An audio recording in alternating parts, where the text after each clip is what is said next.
Halo semua, selamat datang di Keluh Kesah Reddit, di mana kami akan berbagi cerita menarik dari seluruh belahan dunia. Kali ini kami akan membagikan cerita dengan tema I Don't Work Here Lady, yaitu mengisahkan tentang salah sangka atau dianggap karyawan yang sedang bekerja saat itu, padahal tidak. Berikut ceritanya. Cerita pertama, aku tak bekerja di sini, aku hanya berjalan-jalan di sini.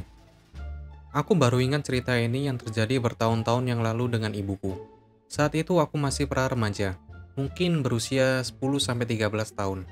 Aku selalu diberitahu bahwa aku terlihat lebih muda untuk usiaku saat itu. Itulah sebabnya aku sangat bingung pada awalnya. Bagaimanapun, aku keluar dengan ibuku untuk menonton film. Tidak ingat itu film apa. Dan sampai kompleks mall sekitar 1 jam lebih awal untuk makan dan berbelanja. Ada toko kerajinan Joan yang pada dasarnya adalah toko permen bagi kami para nerd. Jadi kami menuju ke sana terlebih dahulu. Kami berpisah satu sama lain untuk menelusuri minat kami masing-masing. Dan aku berhenti di sebuah toko dengan stiker yang berantakan. Jadi sebagai siswa yang rapi, aku memutuskan untuk mengatur mereka. Sekitar 1 menit, perempuan itu datang. Wanita, permisi, apakah kamu tahu di mana barang itu? Aku, ah, wanita itu, apakah kamu tahu di mana barang itu?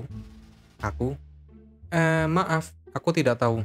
Wanita itu, aku tidak percaya kalau kamu tidak tahu. Aku, aku tidak bekerja. Wanita, ya Tuhan, aku sangat maaf. Aku benar-benar maaf.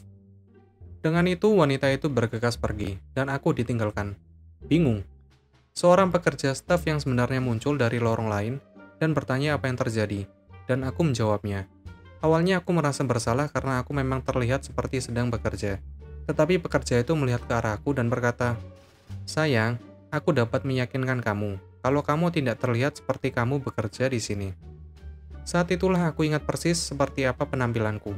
Berpakaian dari ujung kepala sampai ujung kaki dengan estetika tombol Hot Topic SQ, dengan sepatu kets hitam berlumpur, jeans hitam robek, t-shirt hitam besar dengan semacam anime di atasnya, dan topi hitam yang perlu dicuci 2 tahun yang lalu, ditutupi dengan pin raur. Aku tampak seperti anak berusia 8 tahun yang berdandan sebagai insecure untuk Halloween. Saat itu, aku terlihat burik. Aku baru saja pergi mencari ibuku, merasa bingung. Sedemikian rupa, aku tidak menyebutkannya kepada ibuku. Apa yang aku katakan? Beberapa ibu-ibu mengira aku bekerja di sana, dan kemudian ketakutan. Itu hanya kesalahan yang jujur, bukan? Bisa jadi ibu itu begitu fokus pada aku mengorganisir. Dia melewatkan fakta bahwa aku jelas tidak bekerja di sana. Tidak masuk akal mengapa dia begitu malu. Semuanya dan reaksinya terasa aneh. Aku tidak bisa menjelaskan alasannya. Tidak sampai aku bertemu dengan ibu itu lagi. Aku tidak ingat apakah kami menonton film atau pergi, tetapi kami berpapasan dengannya dan seorang pria bersamanya. Secara harfiah berbelok di tinggungan dan kaget. Dia ada di sana. Begitu dia melihat ibuku dan aku, dia menjadi merah padam dan berjalan dengan marah serta menyeret pria itu bersamanya. Ibuku mulai mengatakan sesuatu seperti, "Hah? Itu aneh." Dan aku baru saja akan menceritakan pertemuan canggung itu sampai dia melanjutkan dengan, "Aku tidak menyangka akan bertemu dengannya lagi." Ibuku kemudian menjelaskan bahwa ketika kami telah berpisah, dia berhenti di konter kain untuk memotong beberapa kain. Sementara dia menunggu dalam antrean, wanita itu mendekatinya, mengira ibuku adalah seorang karyawan. Tidak seperti aku. Ketika ibuku mengoreksinya, perempuan itu berevolusi menjadi, kalian dapat menebaknya, Karen. Baik ibuku, pelanggan di depan ibuku, maupun karyawan di belakang konter tidak dapat meyakinkan Karen bahwa ibuku tidak bekerja di sana. Akhirnya ibuku bertanya mengapa dia mengira dia adalah seorang karyawan jika dia bahkan tidak mengenakan celemek atau penanda apapun. Dan wanita itu menjawab, "Kamu terlihat seperti kamu bekerja di sini." Perdebatan itu berujung pada pertengkaran. Ada jeda saat ibuku melihat ke arah perempuan itu. Perempuan itu balas menatap, matanya terbelalak sambil mengomel. Ibuku dan aku adalah Latina. Meskipun aku tidak percaya banyak karyawan pada saat itu. Itu bukan pertama kalinya ibuku disalahartikan sebagai pekerja retail, karyawan restoran. Dia dikira sebagai nenek-nenek ketika aku masih muda. Ibuku adalah seorang guru SMA, dan dia tahu tatapan guru SMA. Dia menatap wanita itu dan berkata dengan nada yang paling datar, Aku tidak bekerja di sini. Aku hanya berkulit sawo matang. Dengan itu, perempuan itu mulai meminta maaf tanpa henti dan lari dari ibuku, hanya untuk pergi ke ujung toko lain dan mengira aku sebagai karyawan juga. Bahkan dengan semua itu, aku masih tidak yakin apakah perempuan itu telah memprofilkan aku secara rasial. Ada begitu banyak faktor aneh dan saling bertentangan, yang bahkan sekarang aku menggaruk-garuk kepalaku karenanya. Aku ingin berpikir bahwa itu adalah kesalahpahaman yang normal, meskipun aku tidak memiliki banyak alasan untuk pertemuannya dengan ibuku. Aku ingin berpikir apapun masalahnya, tatapan guru SMA ibuku membantunya berpikir dua kali tentang asumsinya, dan bahwa pengungkapan bagianku memperkuat pelajaran itu. Cerita kedua. Aku hanya mengambil di sini. Aku bekerja untuk layanan kurir yang mengambil sampel medis. Aku harus pergi ke lokasi berbeda untuk mengambil, salah satunya adalah CVS.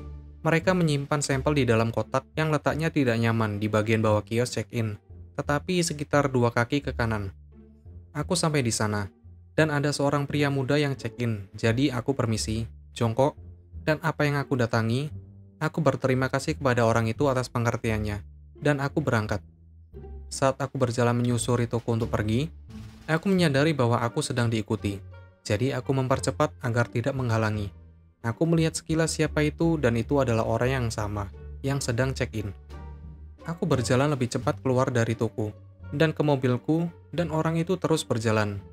Pada titik ini aku berpikir, bahwa mungkin dia parkir di sebelahku, jadi mungkin itu tidak aneh. Aku sampai ke mobilku, berhenti, dan membukanya. Berbalik dan aku melihatnya berdiri di sana menatapku. Jadi aku mengeluarkan kata-kata, apakah aku menghalangi jalan Bapak? Apakah mobil Bapak berada di sisi lainku? Orang itu menjawab dengan, kupikir kau menyuruhku mengikutimu. Bukankah kamu bekerja di klinik? Aku menjawab, tidak, aku mengucapkan terima kasih kepada Bapak. Dan aku baru saja mengambil sampel di sini. Aku tidak bekerja di sini. Kami berdua hanya dengan canggung menertawakan kesalahpahaman. Dan dia berjalan kembali ke dalam gedung. Cerita ketiga. Diberi bagel dan kopi gratis atas kesalahpahaman karyawan resto. Untuk beberapa latar belakang, aku seorang gadis Asia yang relatif kecil yang tinggal di Amerika. Juga itu musim dingin, jadi aku memakai baju tebal, dan mungkin itu berkontribusi pada situasi ini. Tetapi aku pikir itu lebih dulu, daripada deskripsi terakhir yang menyebabkan ini. Beberapa tahun yang lalu aku pergi ke tempat kasual resto nasional yang terkenal dengan bagel dan mangkuk sup mereka. Aku berdiri dalam antrean dan menunggu giliranku. Tetapi ketika aku akhirnya sampai di depan kasir, aku dimarahi karena terlambat oleh wanita di belakang kasir. Aku sangat bingung dan terlalu cemas untuk mengatakan, "Aku tidak bekerja di sini, Bu." Kasir itu terus bertanya, "Apa kamu? Kenapa kamu terlambat? Di mana kamu?" Manajernya berada tepat di belakangnya dengan ekspresi ngeri. Kemudian dia akhirnya melakukan kontak mata dengan bosnya, seolah bertanya mengapa dia tidak mengatakan apa-apa kepadaku karena terlambat. Berdasarkan penampilannya, dia segera tahu dia melakukan kesalahan dan mulai meminta maaf sebesar-besarnya. Cukuplah untuk mengatakan, aku mendapatkan bagel dan kopiku untuk kesalahannya. Namun beberapa saat kemudian, semuanya menjadi lebih jelas lagi bagiku, karena wanita Asia lain bergegas masuk dengan visor dan seragam perusahaan, meminta maaf kepada manajer karena terlambat. Dengan canggung, aku melakukan kontak mata dengan karyawan yang salah mengira aku sebagai rekan kerjanya, mengemasi barang-barangku, dan pergi. Hal terburuk tentang itu adalah wanita Asia itu berusia akhir 50-an, dan aku baru berusia 23 tahun saat itu. Aku kira aku terlihat seperti 50 tahun, tapi beberapa teman Asiaku yang lain cukup marah atas namaku ketika aku memberitahu mereka tentang hal ini. Cerita keempat. Tunanganku bukanlah pengawal band. Jadi 2 bulan yang lalu, kami pergi ke konser pertama kami kembali sejak COVID. Aku melihat band sebelumnya pada tahun 2019, tetapi tunanganku belum.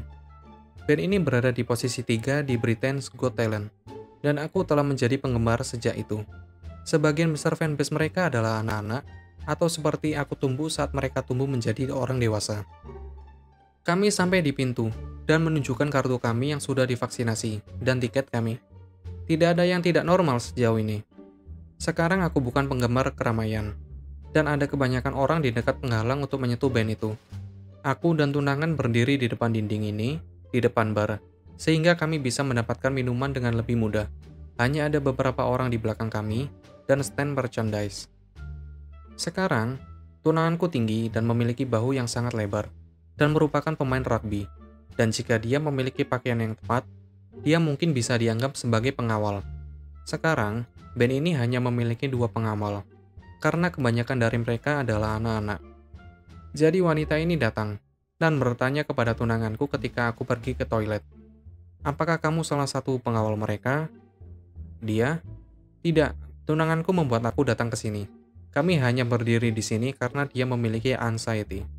Dia, oh oke, maaf, terima kasih ya. Aku kembali untuk melihat dia membelikan aku minuman, dan menceritakan kisahnya, dan aku pikir itu lucu, karena dia menyukainya. Begitulah ceritanya. Apabila kalian suka, kalian bisa like dan berkomentar di bawah. Jangan lupa subscribe untuk membantu channel ini. Sampai bertemu di video selanjutnya.